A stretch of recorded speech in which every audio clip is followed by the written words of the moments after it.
So I'm going to talk a little bit about what you see on the walls. Back when most of you weren't even alive or too young to remember, I was just getting into this business and I couldn't get hired for love or no money. It was a different time in Boston.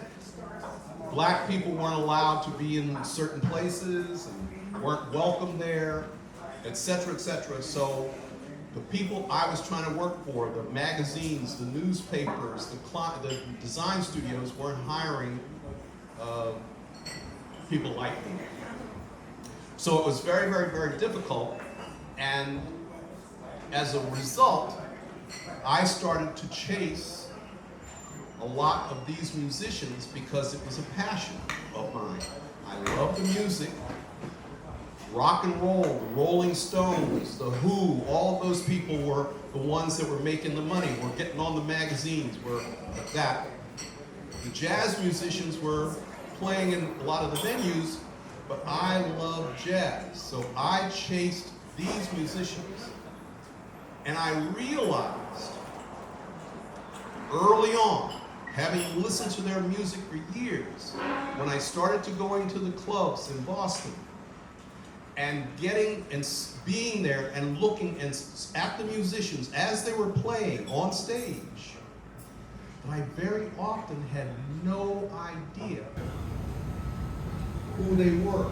I knew their music, I knew their names, but because the photographs for years and years were mainly black and white with some black man with a silver horn sticking out of his mouth, I never recognized, I had no idea. So if I saw three saxophonists on stage, I might know their music, but I had no idea which one of them was. So I said, there's a problem here.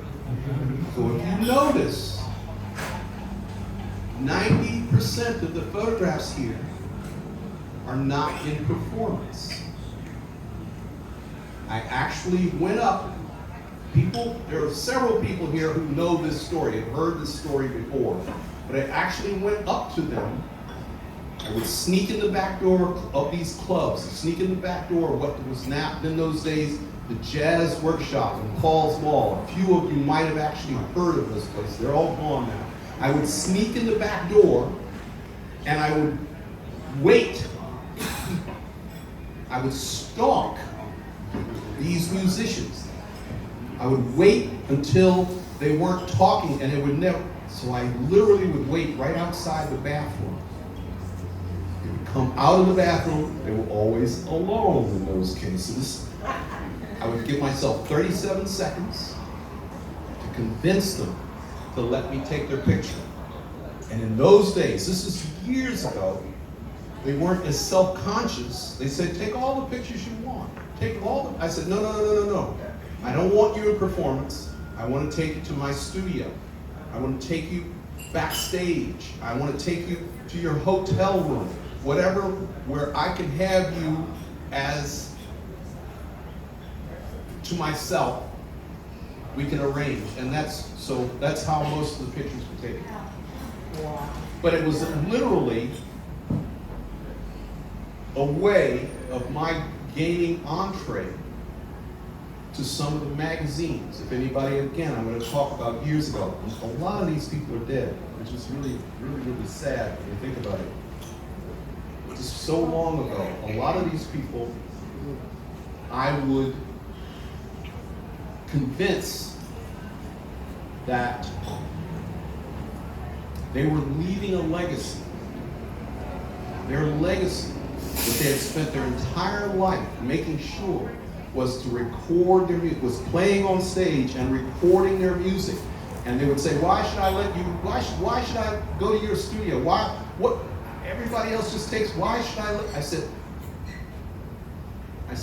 you are leaving this incredible legacy of music you want people to hear for years and years, decades, hundreds of years.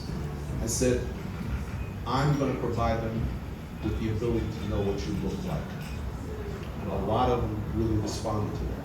So that's how in that 37 seconds of convincing, and then I would spend time. This is Milt Jackson, modern jazz quartet. One of the first ones I photographed. I took him to my mentor's studio on Summer Street, downtown Boston. I spent almost the entire day with him, photographing him, and got to know him a little bit. So these photographs come out of Saw Davis. Saw Davis I met in Franklin Park, near Franklin Park Zoo. They used to have conga lines. Be 20 musicians all playing drums. And Saw and I grew up together. He's no longer with us, but this guy who I thought was a ne'er-do-well eventually was teaching at Berklee School of Music. And it goes along down the line. If anybody remembers, way back there, Donnell Fox, I think he just left. Donnell Fox, an amazing, you know Donnell, amazing pianist, amazing composer, true star. Ricky Ford, I did it on purpose to put a lot of the local, I have dozens and dozens and dozens of photographs of local musicians here. And then lots and lots of really amazingly famous people like Miles Davis and Charlie Mingus and Dizzy Gillespie and all of those people that I photographed. I stopped when I was trying to make a living as a commercial photographer. For a long time, I would have those pictures in my portfolio. About 20 years ago, I stopped showing those pictures because the young art directors and young designers had no idea what I was talking about. They'd never heard of Miles Davis or Dizzy Gillespie. So I stopped using those pictures as my celebrity portraits and things like that. But the real jazz aficionados, the people who love the music, are still around. And so I continue. I photograph Ricky Ford, as I said. Ricky comes from Paris every year and plays a concert. Every year I see Ricky, and I photograph him again. So the series continues. The music continues. The life continues. And people like the Jazz Journalists Association just had me do a Zoom. We started this whole thing. You saw it. I did. And so I did a lecture about, they were mainly getting lectures from musicians. But they decided, let's have some of the, and there is an incredible collective of photographers. Joan here is somebody who I have photographed, should be on the wall. Next time you will be. I photographed her album cover, so she will be on the wall the next time. That kind of wonderful singer. But she's also a photographer, and so she knows how hard it is to get a lot of these photographs, how hard it has become to get a lot of these. In the old days, there's Henry Hornstein way in the back. Henry has the same situation. He's even better than me. Has the same situation. But he's been photographing country western, country music since before I started this series. And he has far more, and it's an amazing assemblage. But he knows how hard it is to get at those people today. You can't get by the A&R people. You can't get by their agents. You can't get by their managers. Now, in those days when I was doing this, I was talking to them nose to nose, backstage in place. And so it's become more and more difficult. And so I'm going to leave you with the fact that... You're going to tell the Miles Davis story first. You're going to tell, who's this? Miles Davis. Tell the Miles Davis story first. We want you to keep talking. Miles is not up on the Please wall. Up on the wall. Still tell the story. But the Miles Davis story is one of the ones I've told at in the Zoom talk. I was a little ne'er-do-well photographer, just starting out. I worked with a French photographer who taught me everything there is to know about computer. He was amazing, just taught me large format and how to process film and how to use lights. And so one day I came into a studio, and his assistant said, "Hey, Lou, my brother said this famous musician just came into his gym." And I said, "Oh, that's right." And I knew this guy. He had no taste in music, so I just tossed him off. He said, No, this guy's really very famous." And I said, and I was trying to think, who's playing in town this week? Who's playing? He kept saying, he said, guess.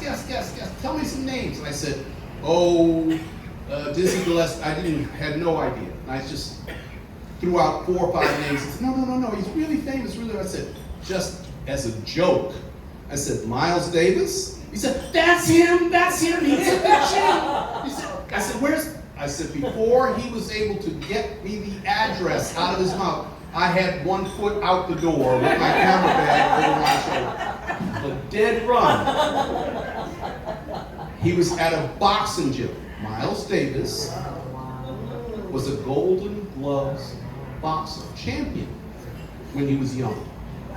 So he was coming, he had broken his legs in a car accident and had been out of work for 2 or 3 years. And this was his first time back playing. He was playing at the Falls Mall, and I was little, and but he worked out at the gym, so I ran up the stairs. I had no idea. And this was in totally Italian section of Boston where I was not supposed to be in those days. I ran up these steep stairs, and at the top of the stairs, there was a huge mesomorph standing there. And he said, "Where do you think you're going?" And I said, "Oh, I heard that Miles Davis is working out in here, and I would really like to take his picture." The guy goes, "Screw, get out of here." Oh. I said, no, I'm a photographer, and I would really like to take his picture. Please let me. He says, "You're not getting in here. Get out of here, punk." And I said, no, let me, look. Just give me 5 minutes. I'll ask him if I can take his picture. If he says yes, if he says no, I'll leave. He says, his IQ probably wasn't very high, so that made sense to him. He said, "Okay, you got 5 minutes." So I ran by him, and there was Miles. Speed bag. Now, here is little doofus Jones standing this far from Miles Davis, hitting the speed bag, and I realized Miles did not have the best reputation for tolerating idiots. He was really quite mean to people. So I realized I couldn't say anything to him until he finished. And it was taking up my 5 minutes. So I waited, and he finally finished. He says, now he had his vocal cords screwed up. I said, "Talk like this. Talk like," he says, "What do you want?" Freaked out. I have photographed kings, queens, Maharajas. I photographed poor people. I photographed all over the world. I photographed CEOs all over the world. Never been intimidated until I met this guy. I was scared. My knees were shaking. So I said, my voice went up about 3 or 4 miles. "Mr. Davis, Mr. Davis, I'm a photographer, and I love your music, and I would really like to add you to the collection." And he just went,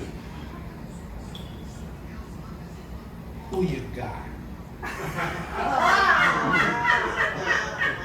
So I knew he didn't tolerate fools, and he hated a lot of the people he had played with over the years.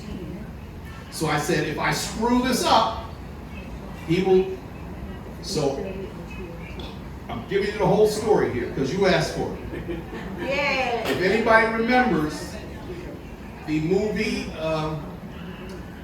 with Arnold Schwarzenegger, Aliens, remember? Yes. Where he goes into the police station and he Terminator. Thank you. He goes into the police station and you see, to make me look like I'm somebody, POV, point of view, from inside his head as a replicant or whatever the hell he was, right? You see inside his head as the guy says, "What can I do to help you?" The policeman. And you see Arnold Schwarzenegger surveying the location, figuring out how he's going to take everybody out. And you see inside his head, so you see all these calculations, green and red calculations, as his digital brain is figuring out how to take this place in. That happened to me. I thought that was just TV doing, but it actually happened to me, and I saw a whole list of all the people that I had photographed, and I was prioritizing, so they were switching places. Did anybody see that movie, that TV series with the Queen's Gambit? Yeah. Remember how you saw? So that was what was happening. I was Queen's Gambit. I'm like, who would Miles appreciate that I could? So I was like, ooh. I said, Mingus? Charlie Mingus? I said, Dizzy Gillespie? I must have listed 3 or 4 people, and his head just went down like this. I was like, sweating. He goes, they ain't shit.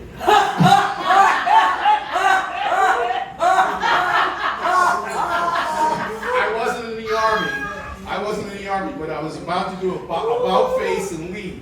Because the guy, the mesomorph, was watching over, So I was like, oh, I screwed it up somehow. He says, but take all the pictures you want. Thank you. Lou Joe, can you take any questions from anyone? Missy there has the photograph on her wall at home. All right. Please ask questions. You don't need to ask any questions, but if anybody has anything. Paul Small. Paul Small, yes. Lenny's on the highway. Lenny's on the turnpike. Yes, I've been there. I was there. I photographed there. Yep. Lenny's on the turnpike. Absolutely. Thank you, everybody. I appreciate it. Yeah, there's questions. How did Parma get you to take these things out of cold storage? Well, they're not really in cold storage, but she's been chasing me. I've been chasing her. My boyfriend over there is talking over Lou Jones. You don't do that. Anyways, Chasing me for I've been years. chasing this guy for 1 year. And I tried to put him in the armory, and he came and I put up 350 paintings. Everybody who knows me, or if he just met me today, knows I'm the most maniacal art obsessor you'll ever gonna meet. And I put up 350 paintings in the armory, and he loved it. But I'm also fighting the city economic department and meeting with the city council. There's a lot of politics involved. So he came in and he saw these amazing jazz musicians, actually, if you remember, in the Armory Cafe. And he liked it, but I could tell when he wasn't getting back to me that he was like, and I don't know about these politics. And he even said to me, Parma, average people don't do your big fight, you're Promethean. I'm like, shut up, you're like 1,800 million times cooler than me. But then I said, well, how about the Middle East? Because I curate at the Middle East. He came in like 3 different sessions, actually, Monica, 3 of the different times, and he checked out the space, he watched it, and I kept up with him, and finally we have the great grace of having him. I have one last question. So, I love that you were talking about younger producers and everything, and I guess I'm a younger producer and not paid well, obviously, for all the work I do. Bizarre. Anyways, I am in love with Jill Scott Heron. I love him as a poet, as a producer, as a musician. I was talking to you when I was interviewing you, and I only did that so you would get up and talk yesterday. And in all our conversations, and Jill Scott Heron, when people came up to him, because I love poetry, by the way, just even more than theater and music, if you can even believe that. And, people would come up to Jill Scott Heron, as I was telling you, and they would say, how do you become such a good poet? And he started talking about Shakespeare, and he started saying, well, when I was a kid, everybody threw Shakespeare at me and said, where art thou? And I scratched my head, I was like, what the fuck is he talking about? And then everybody would say, well, that's deep. And he's like, well, I guess that's deep. And, obviously you see where he's going, right? Like, be real. And I just wanted you to talk about, because we just heard how real you are, and can you tell us, if you don't mind, I know it's a complex question, but how does that realness, because I feel it, I energetically feel it, but I'm not you. So can you tell us, if you don't mind, how that realness goes into the photographs that is around us? Well, we could be here for hours with that one. Go for it. I talked a little bit about how I had separated from, and I actually quoted the thing about seeing my original photographs of jazz musicians at the jazz workshop, and they were always black men with silver horns sticking out of their mouth, and I got a letter from somebody who said, screw you. Those were my photographs, and you just besmirched my technique. Swear to God. The guy whose photographs were at the, well, okay. But the idea wasn't that I didn't think they were good photographs. The idea was that I was trying to do something different. So we're trying to get to this idea of realness. So that's why I took them into my studio, or took them backstage, or took them to their hotel rooms in order to be able to talk with them, maybe get them to relax. They weren't just selfies. These were, I was trying to make something.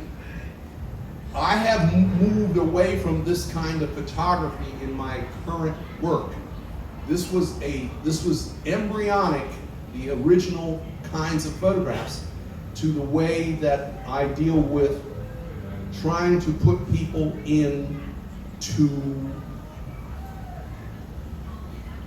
how they are in everyday life, so that this is the simplistic attitude, but the idea of going to a foreign country, dropping into the middle of it, taking pictures, I want people to actually feel like they're there. And that's hard to do with portraiture, with the kind of standard selfie portraiture. So I'm trying to get people in their more everyday, it's not entirely true, but in their more normal way of going about things. The realness comes, and I appreciate your saying that, but it really has to do with trying to reject a lot of the cliches that I see other photographers, without going way over and trying to just be completely abstract with everything. I want people to live inside the photographs, to experience the people, and so maybe that's not a great answer, but at least it gets a little closer to what I'm trying to do. Okay? Thank you. Thank you so much.